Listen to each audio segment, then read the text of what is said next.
Hi. So excited to see everyone tonight. I am a grateful believer in Jesus Christ. I've struggled with codependency, control, unforgiveness, workaholism, low self-esteem, and anxiety, and my name is Kim. I was born into a home with both my mom and dad present. My mom was a stay-at-home mom, and my dad was an executive in the corporate world. When I was 4, my sister was born. And soon after that time, my mom found out my dad was having an affair, so they soon separated. My first memory was their last fight. I was hiding in the bathroom while they argued because we had plans for dinner and my mom had taken us to the wrong restaurant.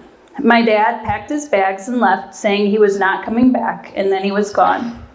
I do not have any memories of life before that, but I see pictures, and it appears my dad loved me and spent time with me. I know I used to dance on his feet, and he would roller skate in the basement with us at night after work. He loved to play sports, so we would go watch him play games. From that day forward, we started visiting my dad every other weekend, while a huge court battle ensued over custody because my mom wanted to take us back to Texas, where our extended family all lived. By the time I was in 3rd grade, I found out the divorce was actually caused by my dad, who was having an affair with another woman. My mom and I were close, so we shared all the details of the divorce with me, including the affair and all the mean things my dad was attempting to do at court to make her suffer.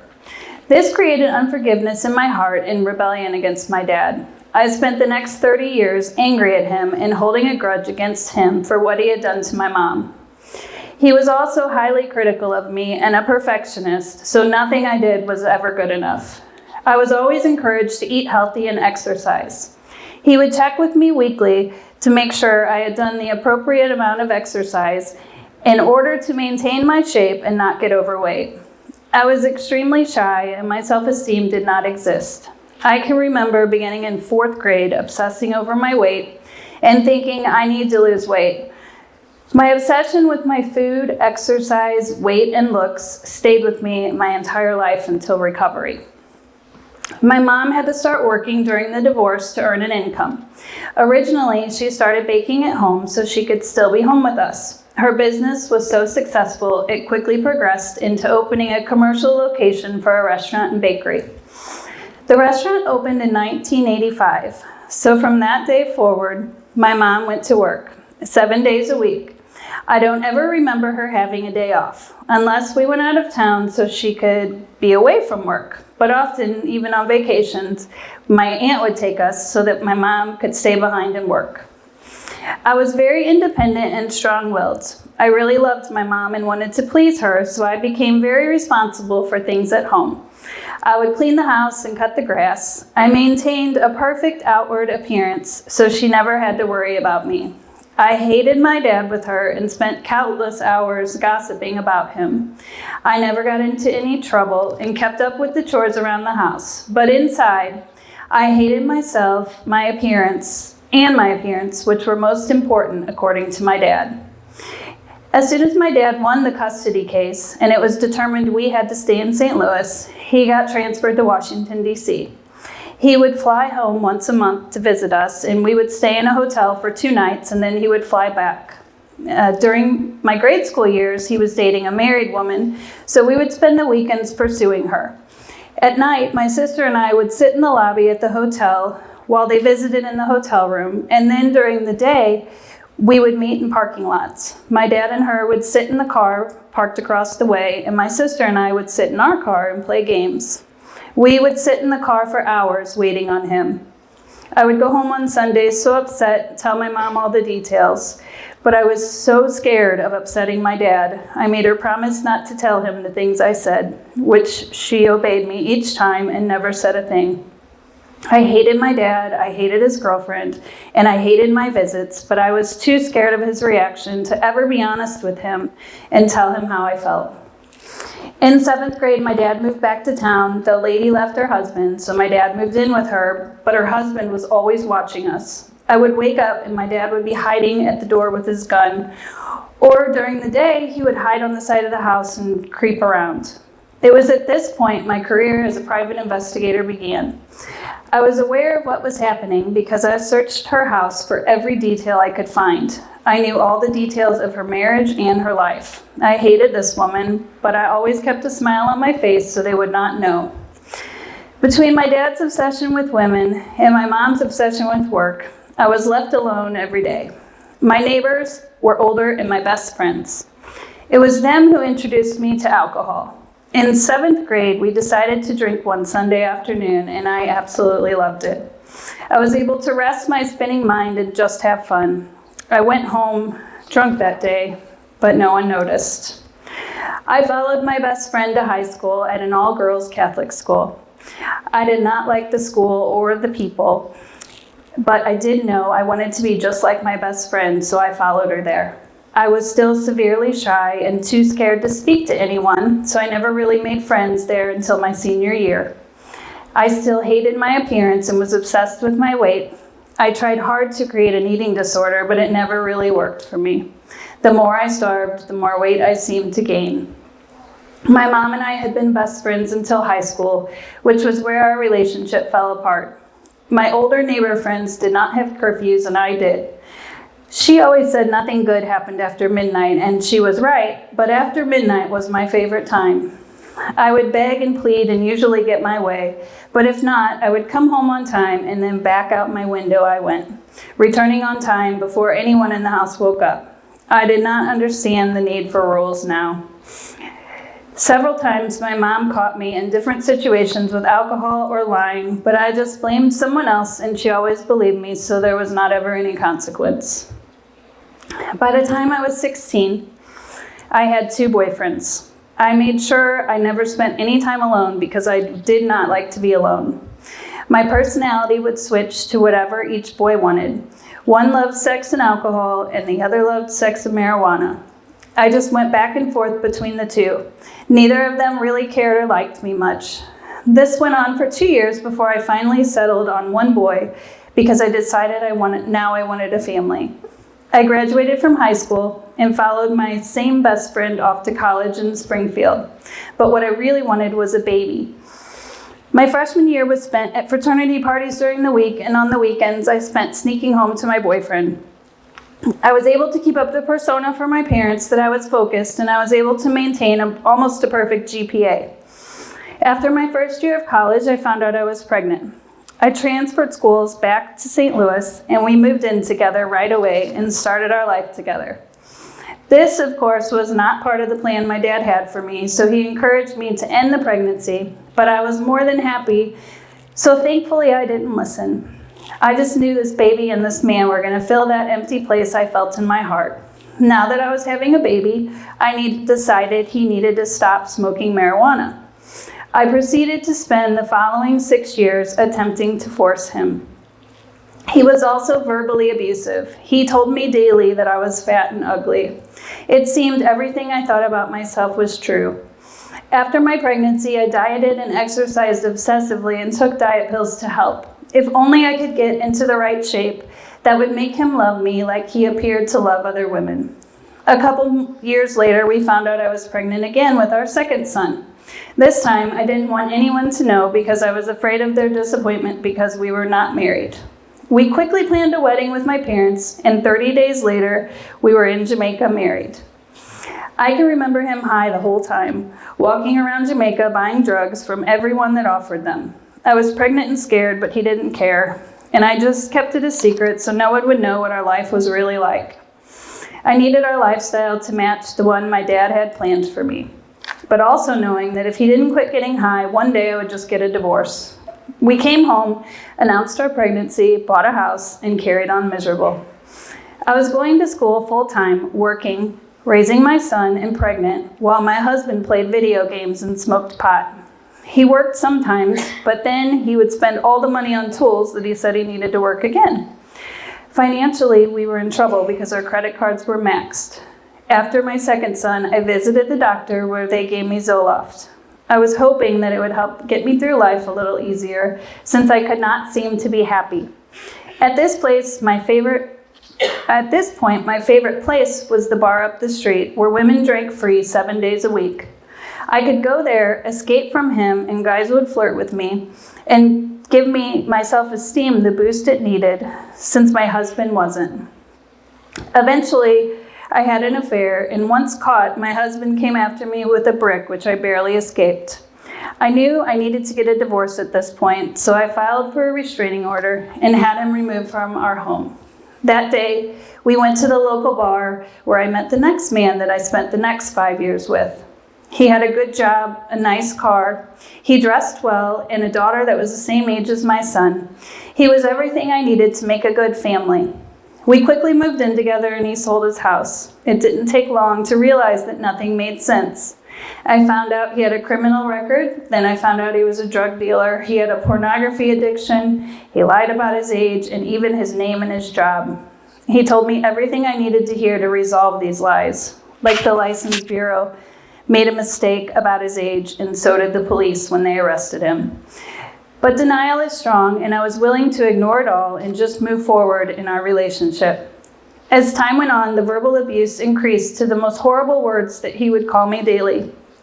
He also physically abused me several times. Each time I would pack up his things, move him out, and then go get him and bring him back home. He would promise not to do it again, and I would make him counseling appointments just knowing that I could fix him. Finally, I found out one day he had another girlfriend, and he was basically living a second life. I packed up his things and moved him out for the last time and never spoke to him again. Of course, the day that he called out, I called my good friends, and we all went back to our favorite place, the local bar. And it was on that day I met my second ex-husband. Within a week, we were on our first date, and I knew he was my Prince Charming. He was not like the others. He was going to save and rescue me from all the abuse and mean words. We moved in together after 1 week. We were engaged after 2 months and married at month 6. Within those 6 months, I knew that something was not right with our personalities. I knew I did not want to marry him and that I had made a mistake, but I was not about to tell anyone. I told them he was my Prince Charming, and with my history, no one believed me, so I was determined to prove everyone wrong. So I pushed all those feelings away, buried them deep, and got married for the second time. At this point, this man was faithful to me. So my codependency settled down, and my new addiction to work began. During college, I had started working with my mom at our family business. Upon graduation, I was supposed to go to work in the corporate world to please my dad, but with 2 babies and a failed interview with AT&T, I decided to stay working with my family business. I moved into a management position, came up with big plans to grow the company. My husband quit his job and came to work with us to help. We opened 3 other locations, and my 8-hour days quickly progressed to 15-hour days, working 7 days a week, oftentimes only coming home to shower and return to work. At this point, I started seeing the psychologist because I had diagnosed myself with ADHD. I couldn't keep everything straight. He prescribed me Adderall twice a day because of my strict work schedule. In the morning and the afternoon, I was to take a pill to help me concentrate, and that it did. My 15-hour days increased to 20-hour days. I was able to rarely even need sleep to function. My husband quickly became resentful towards me, which I did not understand because I was just doing all the things that had to be done. There was no one else to do them. I got resentful back, the arguing increased, and soon we were constantly threatening divorce. One day, he decided to really scare me and bought a new bedroom set and moved into the basement. It was that day I closed my heart to him and refused to ever open it again. I shut my bedroom door, felt a weight lift off my shoulders, and 8 months later, we were divorced. Back to the bar I went. If I had a free moment and could find a friend, we would go drink. I would even take my computer sometimes just to get away from work and go sit at the bar and drink alone. I haven't mentioned my 2 boys much so far. My 2 boys were really good kids. They followed all the rules like I did when I was a kid.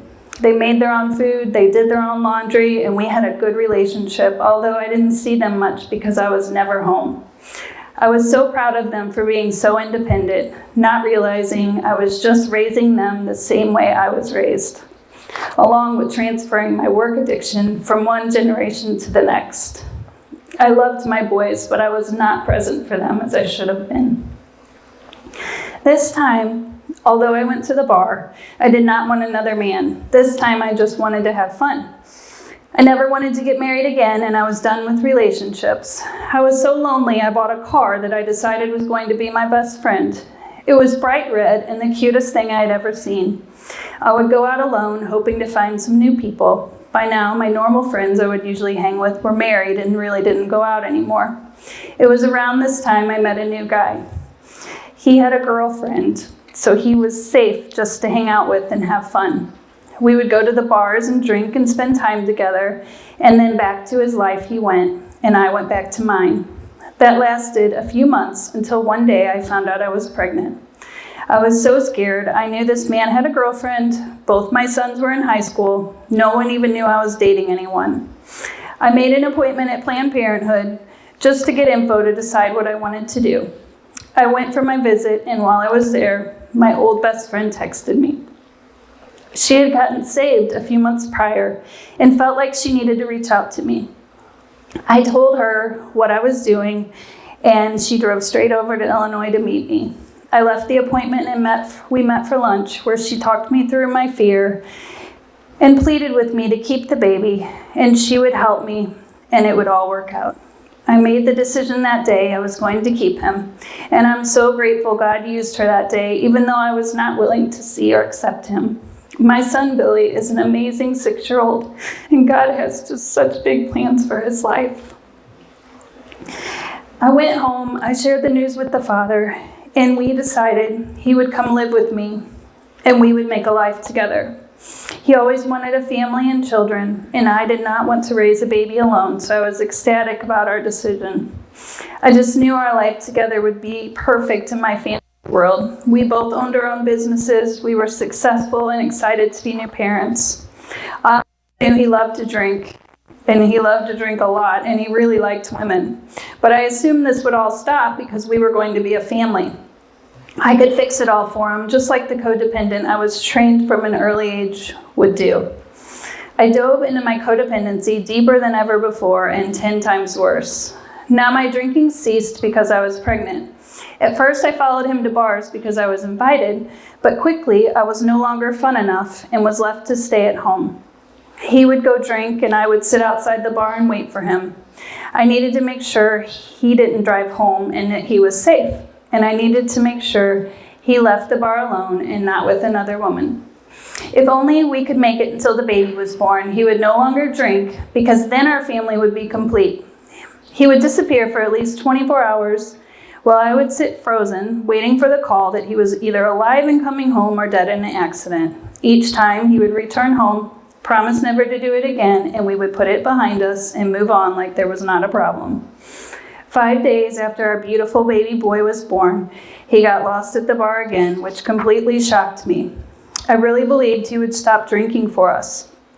4 weeks later, I had to call 911 because he was non-responsive after a night out of drinking. He blamed it on his drink getting drugged, not his fault again, and we moved forward once again like it didn't happen. At this point, I didn't drink much or work much because I was consumed with his every move. I needed to make sure I didn't miss his call and I was available for whatever he needed, or it was a given he would disappear for the next 24 hours. I had quit eating because of my anxiety and sleeping so that I could take care of business at night or him if he was drinking. I still wanted so badly for us to be a family. Each time he drank, I obsessed over what he was doing. I had access to his phone records, so I would watch him constantly to see who he was talking to in order to know what bar to find him at. Often, I would walk in and find him with another woman. He would tell me to go home, which I would obediently do, and I would promise myself never again. Until he got home the next day and told me he loved me and promised never again. I would ignore what happened to make sure I never brought it up again. I didn't want to make him upset or give him a reason to drink. I was attempting to be by his side 24/7 to meet his every need and solve the problem like I had learned to do at such an early age. September 28, 2015, my plan backfired. He broke up with me and said I was too controlling and he couldn't take it anymore. At this point, I hit my rock bottom. I weighed 100 pounds from not eating. I hadn't slept in 6 months unless I took a Xanax that I got from the doctor, and my emotions were completely out of control. I was so addicted to a person, and I didn't know how I could go on without him. I was too embarrassed to tell anyone what was happening. I drove myself to Highland, and I sat in the parking lot crying. I desperately wanted to go in to tell them I was addicted to a person and I needed help, but how embarrassing was that? I had never heard of such a thing, and I was sure they had not either. It was at that moment I got the idea to find an Al-Anon meeting. I didn't really know what it was, but I knew it had something to do with alcohol. I found one right down the street that was about to start. I drove straight there, and I went running into the room. I was met by the most loving group of people that I have ever met at that point in my life. I will never forget how accepting and non-judgmental they were. It turns out that Al-Anon was a 12-step program for friends and families of alcoholics and addicts. For the first time, I found out there were other people that knew how I felt. There were stories just like mine, and I was not alone. I started attending Al-Anon meetings regularly, and at the same time attending Victory Church. I wanted my life to be different so badly. I grew up Catholic, and I never had a relationship with God. I just knew the memorized prayers, and that God was really mad at me for everything I had done wrong. I had been to Victory for a Christmas service before, so I thought I would try it again. After I left Victory each week, I could not wait to go back the following week. I loved what I was hearing, and it was all so different than the lifestyle I was living. I was ready to change my life. I found a sponsor in Al-Anon and started meeting with her. She will always be so special to me because God used her in such a mighty way. We met for lunch one day, and I was to bring 2 lists. One was the characteristics of the God I knew, and one was the characteristics of the God that I wanted. I named off my first list of the God I grew up with. Judgmental, critical, punishing, disappointed in me, vengeful, and angry at me for all my mistakes. Then we went through the list of the God I had hoped for. Kind, loving, compassionate, non-judgmental, understanding, and forgiving. At that moment, she said, "Kim, that is God. The other list is your physical father, but God is your heavenly Father, and He only wants what's best for you. He loves you unconditionally." And she said if I was willing to accept Him, I could have Him.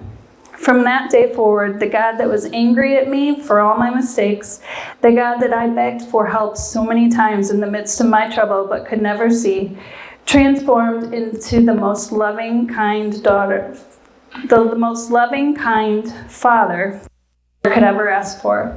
It was like God lit a fire in my soul, and I wanted everything He had for me. Ezekiel 36:26. I will give you a new heart and put a new spirit in you. I will remove from you your heart of stone and give you a heart of flesh. He replaced my heart of stone with a heart of flesh, and I could finally feel the love I had always longed for. I started reading my Bible, and it was as if someone had removed the veil from my eyes. What once seemed like a foreign language to me was now like God was speaking to me.